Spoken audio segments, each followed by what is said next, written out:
This is for Year 12 methods. It comes out of 1H, applications of functions. A rectangle ABCD, and I can see it drawn,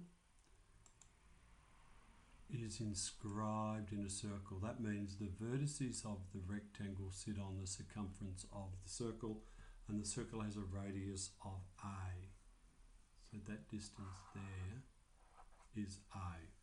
Find the area of the rectangle as a function. Okay, so if I was doing the area as a function, I need to know what my variables are. So this is going to be A. I'm going to call it A of whatever this thing here is.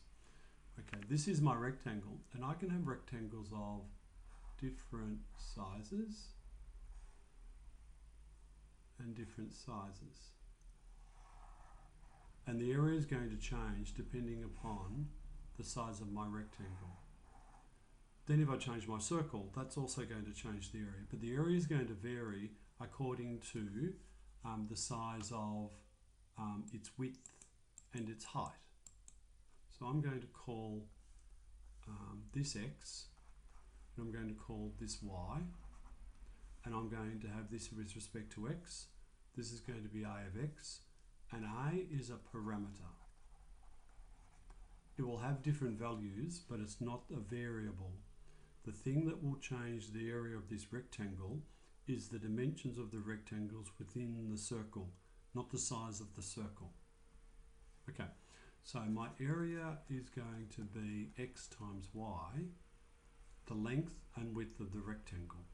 What I need to do is I need to determine it just in terms of X, so therefore I need to rearrange this in some way and get Y in terms of X to replace Y in my equation. Okay, so it's a rectangle, so these are right angles. So I could actually see this right angle triangle.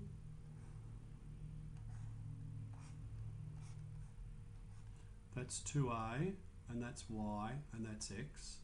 And Pythagoras' theorem will tell me that 2A squared will equal X squared plus Y squared, which means that Y squared should equal 4A squared minus X squared, and Y will equal a plus or minus square root of 4A squared minus X squared. And since Y is the height, it's going to be the positive square root of 4A squared minus X squared. So I have this as being the expression for the area. And I've got to find its domain. Well, X has to be bigger than 0. And I'm going to have it where it's equal to 0. So 0 is going to be the smallest. What's the largest it can do? Well, I need to look at the implied domain of what's going on in there. So 4A squared minus X squared has to be bigger than or equal to 0. Now, since it's a quadratic, I'm going to explore and see what this thing looks like.